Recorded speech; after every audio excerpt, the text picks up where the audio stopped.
Hey, so today I'm heading into Zion National Park. I'm going to be hiking the Narrows Trail in Zion, which is one of the more iconic hikes in the park. You're basically at the bottom of a canyon and wading through the Virgin River. It's late June, approaching early July, and the weather here in southern Utah has been pretty brutally hot. The last time I tried going to Zion, I actually had a permit to hike Angel's Landing. And on my way into the park, a deer ran directly in front of my path and I hit it and kind of messed my car up a little bit. So I never ended up making that hike. And now with the weather being so brutally hot, I don't really want to attempt to hike Angel's Landing, but I figured the Narrows would be a really good trail for that because I'm going to be wading through water. But yeah, I'm excited for this, looking forward to it. Because I never made it into the park last time, this is going to be my first time into Zion, even though I was in the area previously. So yeah, I'm going to be very cautious driving. I'll be on the lookout for deer, but it should be a good day. Let's go.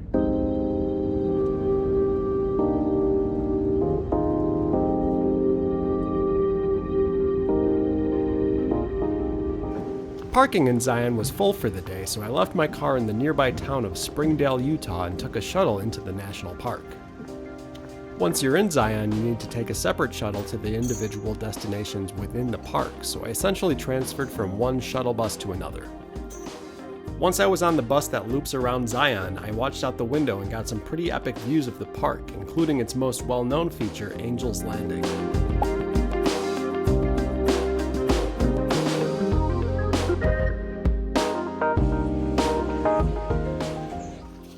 The main safety concern in the Narrows is flash flooding, and there are signs everywhere to let you know of this risk.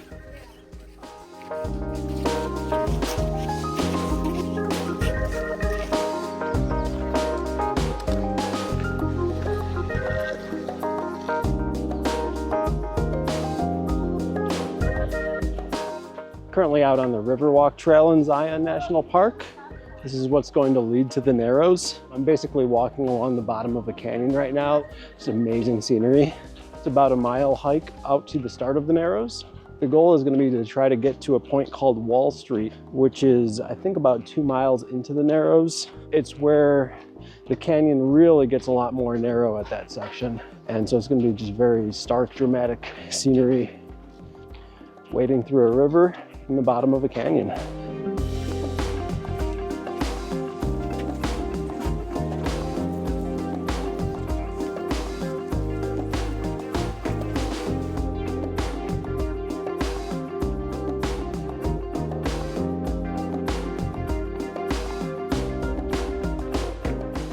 I actually started out on this trail only to make it maybe 100, 200 yards in and realized that I didn't have my selfie stick on me. I'd actually left it on the most recent shuttle bus that I had taken. So I ran back there. Luckily, the shuttle bus was still in the parking lot. I asked the bus driver to step aboard, and sure enough, it was sitting right there. Good news is I got it back. I thought it was gone. Wow. Just these canyon walls with that red Navajo sandstone. Amazing.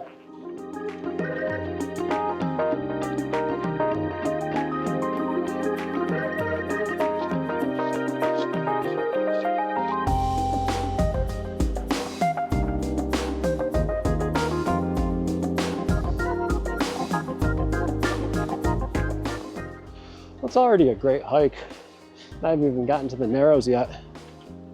All this greenery mixed with the red stone of the canyon walls.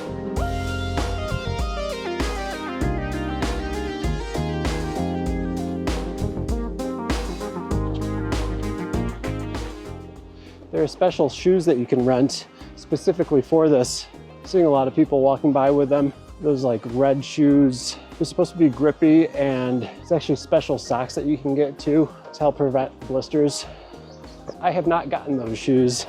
I'm just wearing my normal kind of mesh trekking shoes. So they're lightweight, they're not waterproof, but instead with these mesh shoes, they're at least vented, so they should be able to release water from them as well as take it in. We'll see how it goes. This trail is a little crowded for my taste, but supposedly the further down the Narrows you get, the crowds start to thin out more.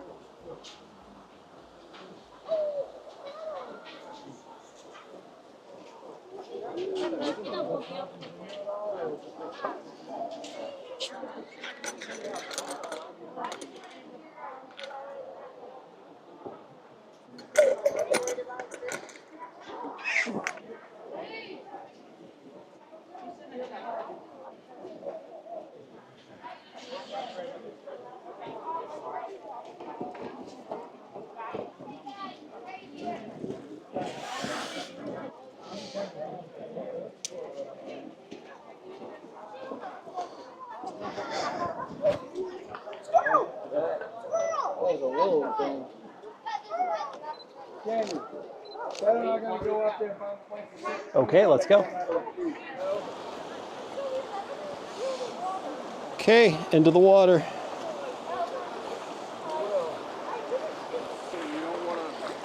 You don't want to slip and go down.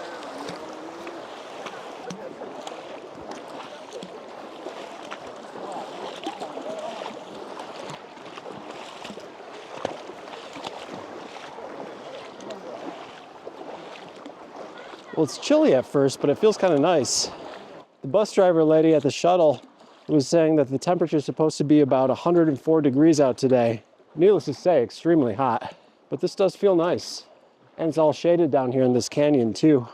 Definitely have to be careful to watch my footing. Don't want to slip on some of these slick rocks. It should be a fun hike. Do want to get past some of these crowds though.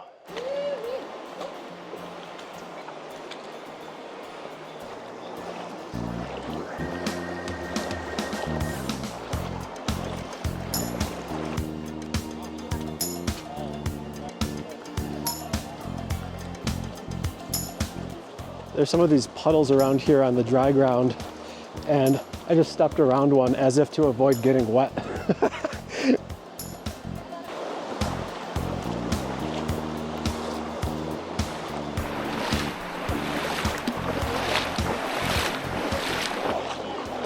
Now there are just a few potential risks of this hike. One of them is a flash flood risk.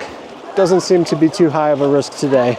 But there have been people that have died here. It starts raining and then you get too far down into this canyon, you're unable to get out in time. Literally within a matter of seconds, these waters can just raise up potentially 10 to 15 feet. It can be a very dangerous situation. Like I said, there isn't a cloud in the sky today.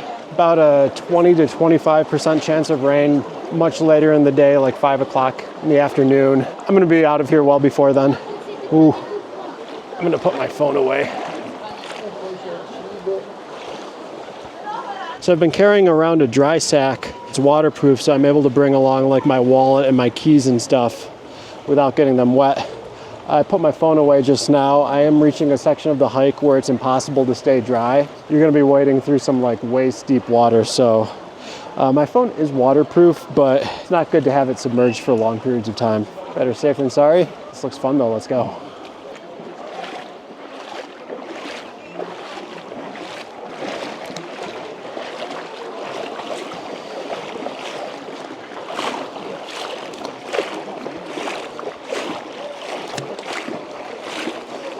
Ooh, chilly.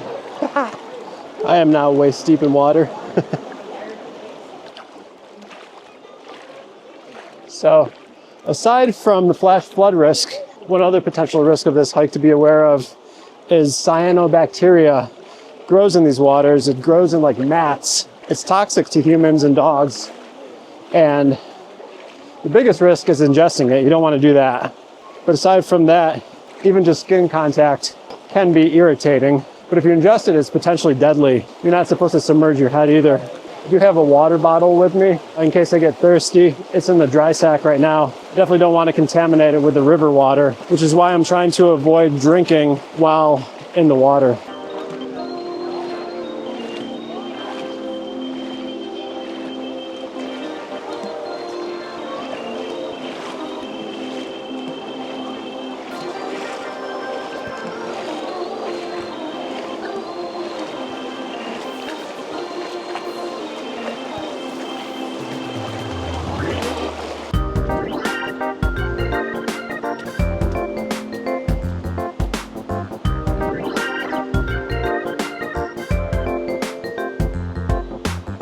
This may be my last bit of dry land for a while, so I think I'm going to take this opportunity to drink some water.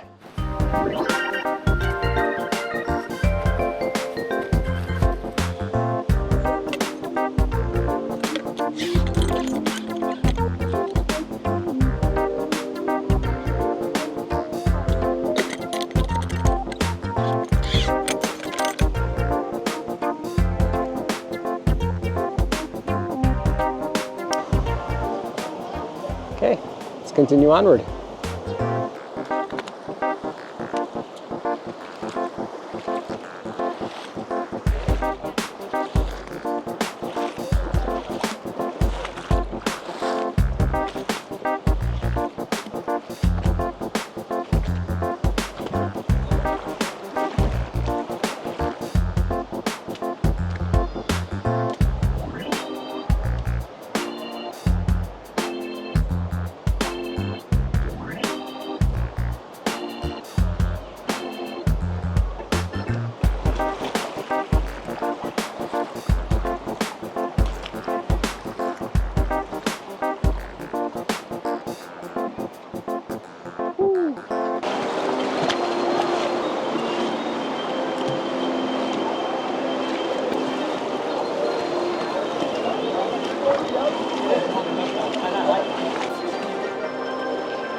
Well, I'm noticing the farther up you get, crowds do thin out a little bit.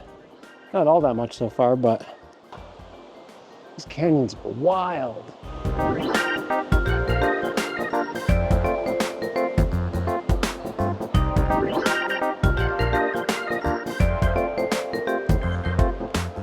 It is very hot out today, but in this canyon with the shade and wading through the water, feels nice.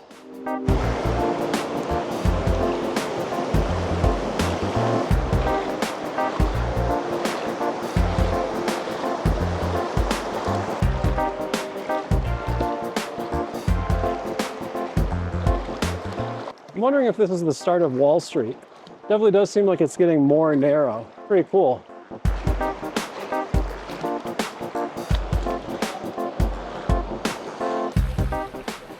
As I approached Wall Street, the canyon split in two directions. I decided to take a right and spent some time exploring the more narrow Orderville Canyon.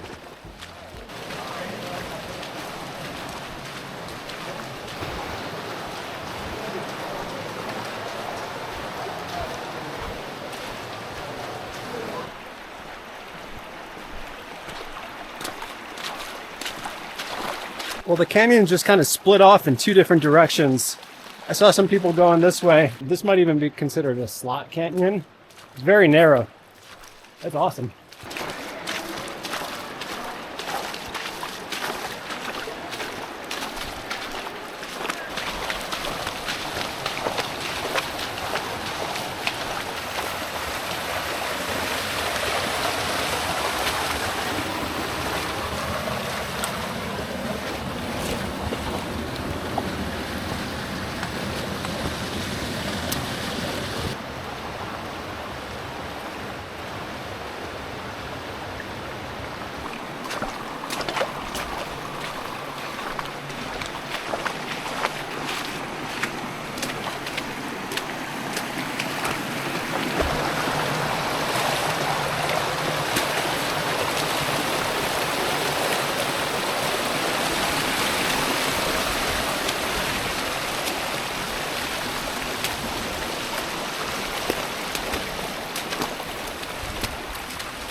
Okay, well, I think this offshoot just continues on for very long ways, it sounds like. I was just talking to somebody else out here. They were saying that they continued on this way, and there's really no end in sight to it. This is a really cool area of the trail, but I think I'm turning around at this point. Sounds like where the junction with this trail was is actually the start of Wall Street. So I'm going to continue on back to that junction and then check out a little bit of Wall Street. And then I think I'll call it a day. This hike definitely goes on for a long time, so you got to call it sooner or later. Be out here all day.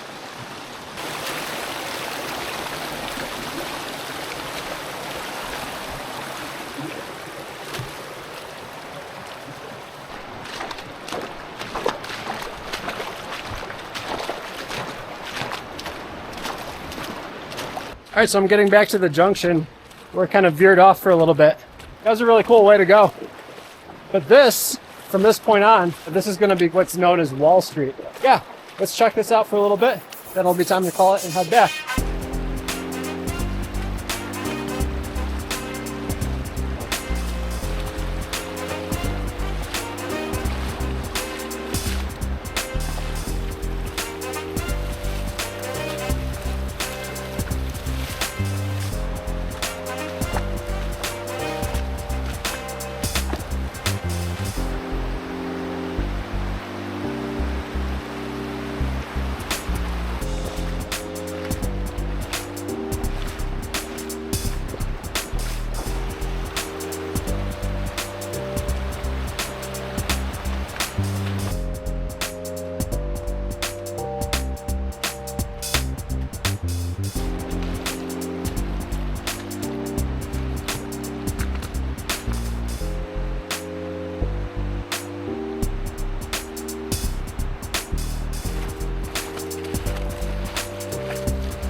All right, guys, well, I think that's where I'm going to call it. still have a long hike to get back to the shuttle, to take the other shuttle to get back to my car. Yeah, I'll be ready for some dinner by the time I get back there. Yeah, this is Wall Street. Unbelievable. It's so cool. Whew. Well, guys, thanks for coming along like always. Hope you guys had fun. I know I did. But until next time, catch you later. Peace.